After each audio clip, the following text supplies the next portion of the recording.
गोदान हमारी संस्कृति की महान परंपरा रही है।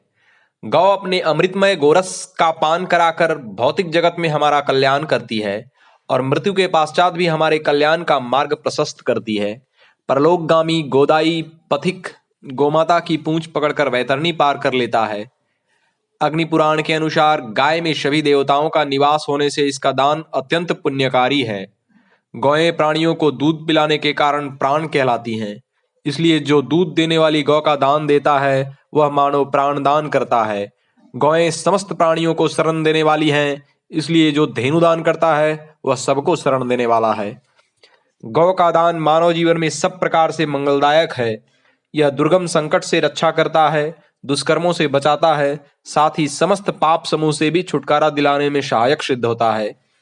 भारतीय संस्कृति और दर्शन के केंद्र बिंदु उपनिषद का यह आख्यान, जिसमें विश्वजीत यज्ञ में सर्वस्व दान करने वाले वाजश्रवा के पुत्र ने जब अपने पिता को देखा कि वे ब्राह्मणों को दक्षिणा में बूढ़ी गायें दे रहे हैं, तब नचिकेता की आस्तिक्य बुद्धि अपने पिता के हित में जागृत हो जाती है और वह सोचता है, जो जल पी चुकी है, घास खा चुकी है, जिनका दूध भी दूह लिया गया है तथा जिनमें बच्चा जन्म देने की सामर्थ्य नहीं रही, ऐसी गायों का दान करने से दाता उस निम्न लोक में जाता है जो आनंद से सर्वथा शून्य है।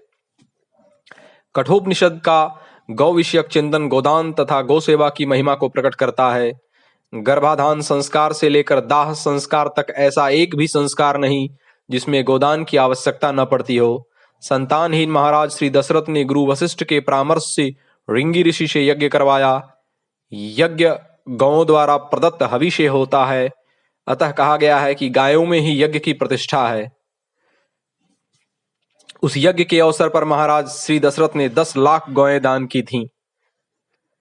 यज्ञ फल की प्राप्ति में कारण स्वरूपा गौओं का जहां दान में इतनी बड़ी संख्या में उपयोग हुआ, वहां स्वयं प्रजापत्य पुरुष अग्निदेव स्वर्ण पात्र में दिव्य खीर लिए प्रकट हुए और उन्होंने उसे महाराज श्री दशरथ को देकर रानियों को खिला देने के लिए कहा।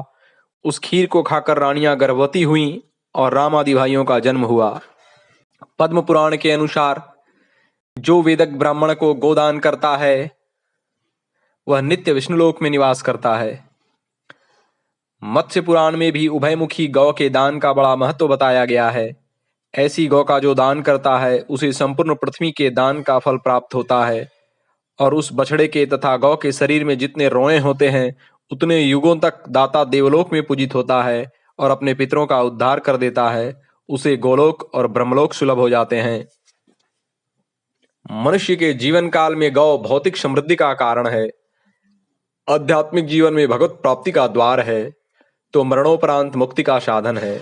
इसलिए गायों का दान, गायों की पूजा स्तुति प्रमुख रूप से करनी चाहिए, क्योंकि दानों में गोदान प्रमुख है।